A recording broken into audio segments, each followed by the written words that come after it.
হরে কৃষ্ণ কৃষ্ণ কৃষ্ণ হরে হরে, হরে রাম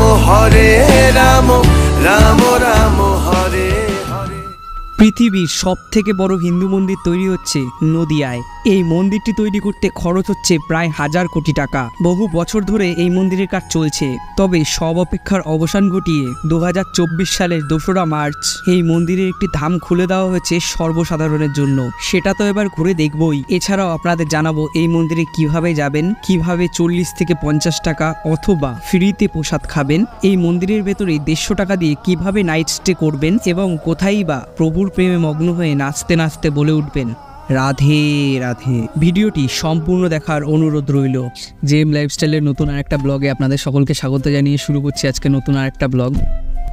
আর আজকে আমরা যাচ্ছি মায়াপুর।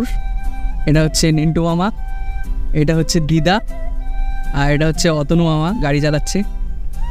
তো এখন যাচ্ছি প্রথমে বগুলা। রানাঘাট থেকে বগুলার ডিস্টেন্স 25 কিলোমিটার। আর বগুলা যাওয়ার মেন কারণটা হচ্ছে বগুলা আমার মাসি বাড়ি, যেখান থেকে আরও 4 জন অ্যাড হবে আমাদের সাথে। আজকের মন্দিরে যাওয়ার প্ল্যানটা একদম হঠাৎই হলো। প্ল্যানটা কিছুটা এই রকম, দেখলেন তো? তাহলে চলুন রাধে রাধে বলে এগিয়ে যাই। এখন ঘড়ির কাঁটায় টাইম হচ্ছে 10:51, আর আমরা এখন পৌঁছে গেছি বগুলা আমার মাসি বাড়িতে। যারা যাবে তাদের দেখাচ্ছি এবার। এখানে খাওয়া দাওয়াটা মানে ব্রেকফাস্টটা কমপ্লিট করে আমরা যাব হচ্ছে মায়াপুরের উদ্দেশ্যে। মাসিবাড়ি পৌঁছেই সকাল সকাল ছোলার ডাল আর লুচি খেয়ে বেরিয়ে পড়লাম। হাই কর। প্রথমেই যার জন্য মায়াপুর যাওয়া সে হলো এই অ্যানিদি। নবদ্বীপ মায়াপুর যাচ্ছি, রাতে পাচ্ছি। আমরা তো বেরিয়ে পড়লাম, আমাদের সাথে আরও 2 জন আছে, কিন্তু তাদের রাস্তায় যেতে যেতেই দেখাচ্ছি। আগে চলুন আমরা গাড়ি পর্যন্ত পৌঁছে যাই।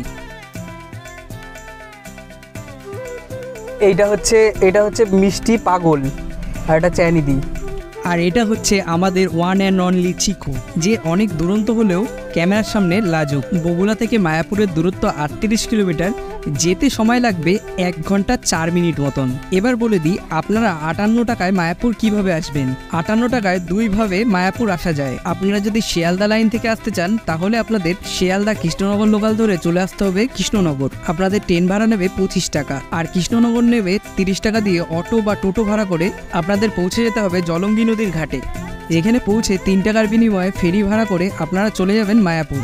আর যদি হাওড়া থেকে আসতে চান কাটোয়া লোকাল ধরে চলে আসুন নবদ্বীপ ধাম স্টেশনে। নবদ্বীপ ধাম স্টেশন থেকে অটো ভাড়া করে চলে আসুন নবদ্বীপের ফেরিঘাটে এবং ফেরি পার করে আপনারা চলে আসতে পারেন মায়াপুর। আমাদের মায়াপুর পৌঁছাতে আর 15 থেকে 20 মিনিটই লাগবে, তাই জন্য রাস্তায় গাড়ি চলতে চলতে আমরাও এগিয়ে চললাম। আমাদের যেহেতু 1 ডে ট্যুর, তাই জন্য আমরা কোনো হোটেল এখানে ভাড়া করিনি। আর যেহেতু এখন হোলির সিজন, এখন হোটেল ভাড়া করলে অনেকটা প্রাইস হাই হবে, আর সাথে সাথে এই সিজনের জন্য ভিড়টাও কিন্তু প্রচণ্ড। দেখতে দেখতে আমরা মায়াপুর স্কন মন্দিরের একদম সামনে চলে আসলাম। যত এগিয়ে চলেছিলাম মনে হচ্ছিল মন্দিরটা আমাদের থেকে আরও পিছিয়ে যাচ্ছে। আপনারা অবশ্যই কমেন্টে জানান আপনারা কয়বার এই মন্দিরে এসছেন, এবং চ্যানেলটি সাবস্ক্রাইব করে রাখুন নতুন নতুন আরও আপডেট পাওয়ার জন্য।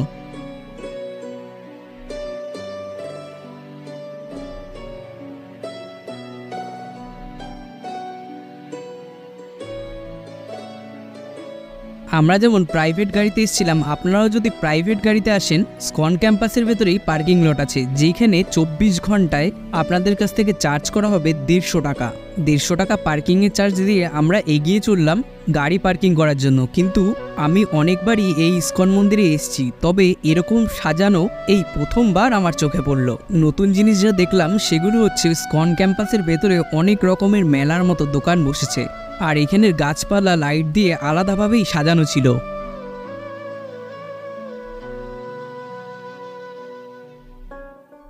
এখন ঘড়ির কাঁটায় বাজছে 12:15, আর আমরা এখন পৌঁছে গেছি একদম মায়াপুরের স্কন মন্দিরের সামনে।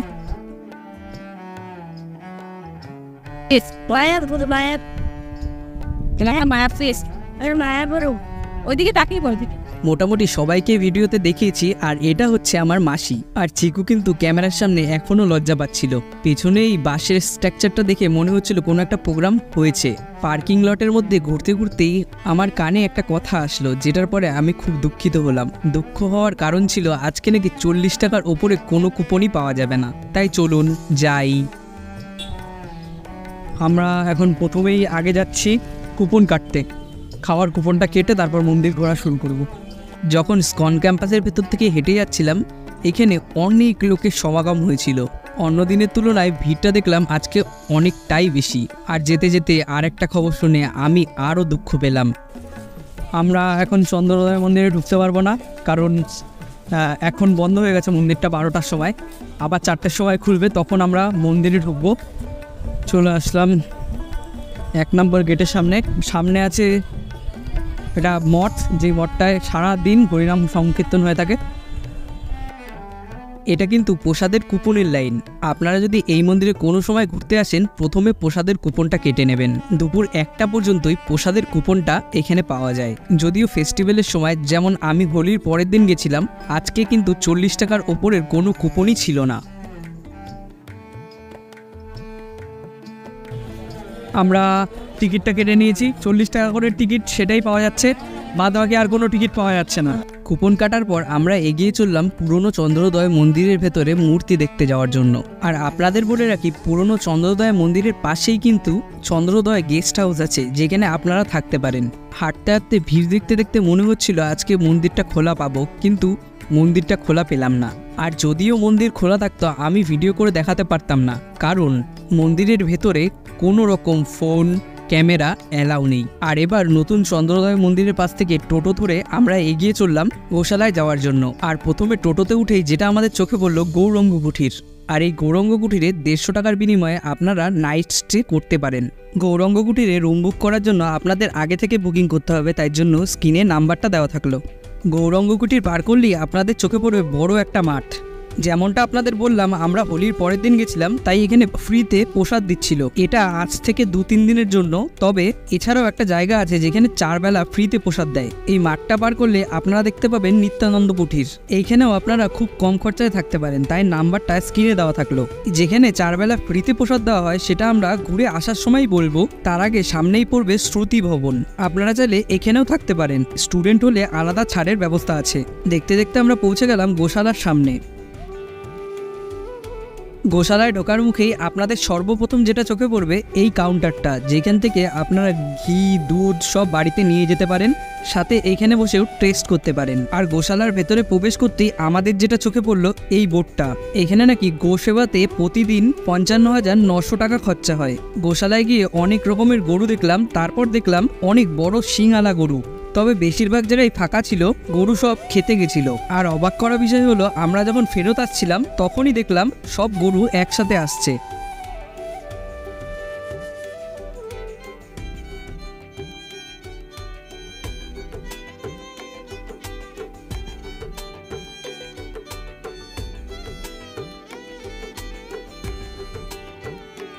এইভাবেই গোশালা ঘুরে আমাদের এখন খেতে যাওয়ার পালা। তবে গোশালা থেকে আমরা মন্দির পর্যন্ত যাব এই গরুর গাড়িতে। আর গরুর গাড়িতে উঠে চিকুর মনে পড়ে গেছিল আমার একটা ভিডিওর কথা, যেটাতে আমি চাবি ছাড়া গাড়ি চালিয়েছিলাম।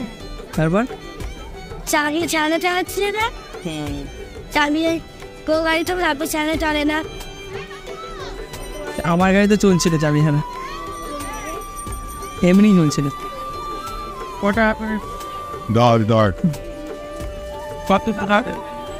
No, never talk about it.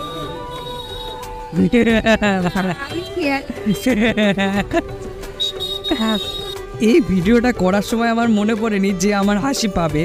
পরে যখন বাড়িতে এসে দেখছিলাম, তখন বারবার আমি হেসেই যাচ্ছিলাম। তো যাই হোক, ঝুলন গার্ডেনের সামনে থেকে চন্দ্রোদয় মন্দিরের ভিউটা কিন্তু আলাদাই লাগে।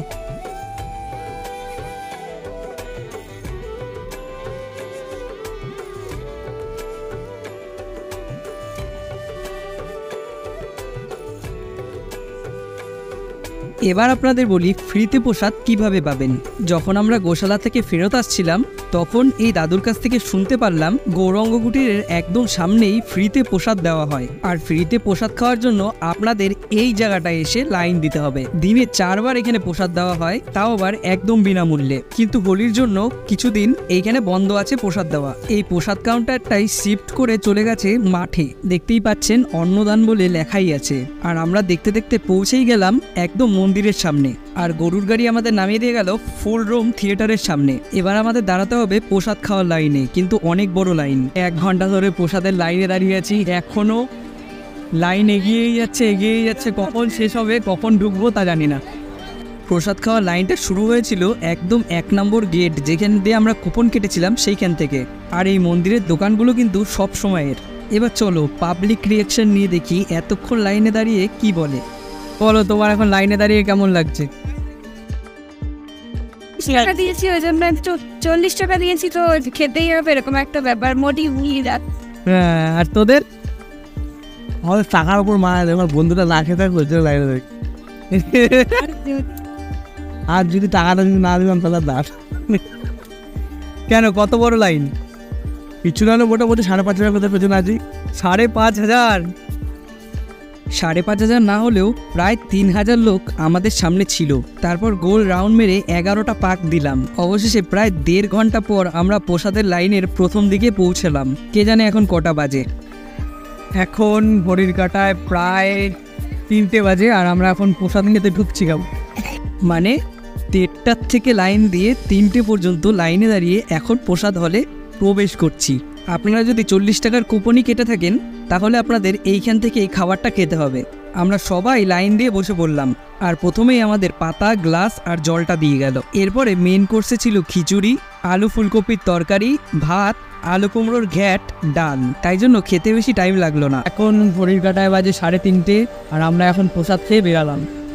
এখন ঘড়ির কাঁটায় 4:12, আর আমরা এখন বড় মন্দিরটা ঢুকবো বলে যাচ্ছি। প্রথমে ফোয়ারার সামনে থেকে চলে এসেছিলাম এই মন্দিরটা দেখার জন্য, কিন্তু মন্দিরের সামনে অনেক ভিড় হওয়ার কারণে আমরা এইখানে আর দাঁড়ালাম না। এই যেখানটায় প্রচণ্ড পরিমাণে ভিড় হওয়ার কারণে আমরা এখানে আর দাঁড়ালাম না। সোজা নতুন মন্দিরের সামনে থেকে কুপন কেটে মন্দিরে প্রবেশ করার জন্য লাইনে দাঁড়ালাম। দেখি কত টাকা টিকিট, বল একটু বল। একজনের 50 টাকা করে, তাই তো? টিকিট কেটে বেশ কিছুক্ষণ লাইনে দাঁড়ানোর পর আমরা দেখতে পারলাম লাইনটা এগিয়ে যাচ্ছে, কিন্তু প্রবেশ করতে একটুও টিকিট চেক করলো না। আর আস্তে আস্তে শত মানুষের ভিড়ে আমরাও এগিয়ে চললাম মন্দিরের দিকে। তাড়াতাড়ি চল।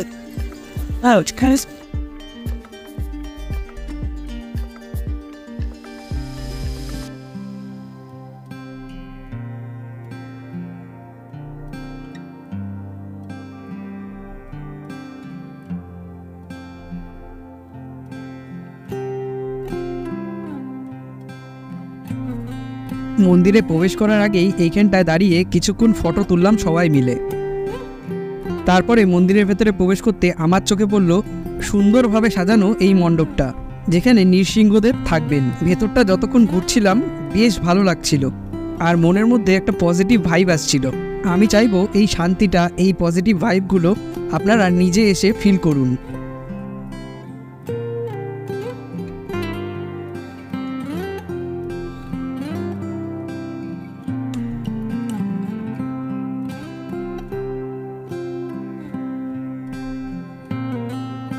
এখান থেকে বেরিয়ে দেয়ালের যে কারুকার্যগুলো ছিল সেগুলো ছিল একদম জীবন্ত। তারপরে এই জায়গাটায় এসেছিলাম যেখানে 2রা মার্চ মন্দিরটা খুব সুন্দরভাবে সাজিয়ে পুজো হয়েছিল।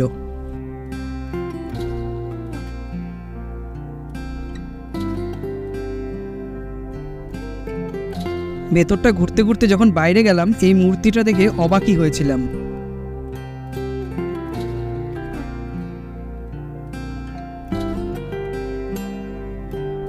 এখানে দেখার বেশি কিছু ছিল না, তাই জন্য বেশিক্ষণ ঘুরলাম না। সুন্দরভাবে সানসেট দেখতে দেখতে নেমে আসলাম মন্দির থেকে।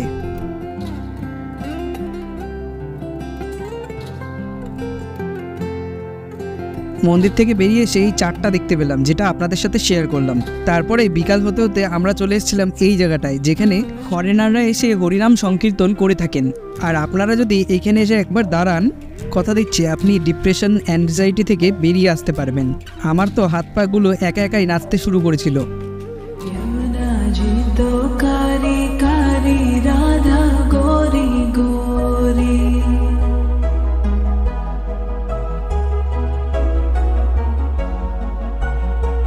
यमुना जी तो कारी कारी राधा गोरी गोरी वृंदावन में धूम मचावे बरसाने री छोरी रज धाम राधा जी की राजधानी लागे राजधानी लागे माने खारो खारो यमुना जीरो पानी लागे माने खारो खारो यमुना जीरो पानी लागे मीठी रस से भरियो रे राधा रानी लागे महारानी लागे मने खारो खारो यमुना जीरो पानी लागे मने खारो खारो यमुना जीरो पानी लागे खाना नित मुरली में तेरे सुमरे बारंबार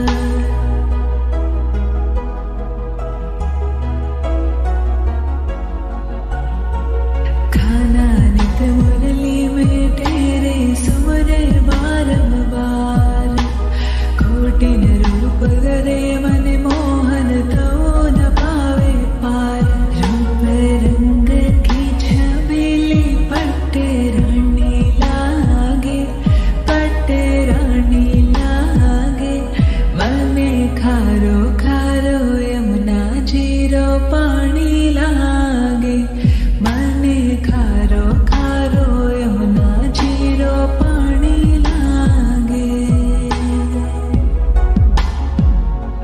मीठी रस से भरियो रे राधा रानी लागे महारानी लागे मने खारो खारो यमुना जीरो पानी लागे मने खारो खारो यमुना जीरो पानी लागे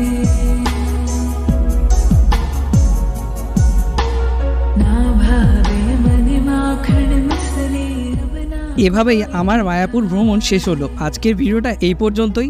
যদি ভিডিওটা ভালো লাগে একটি লাইক একটি কমেন্ট ছেড়ে যাবেন। আপনাদের প্রতিটা কমেন্ট মূল্যবান। রাধে রাধে।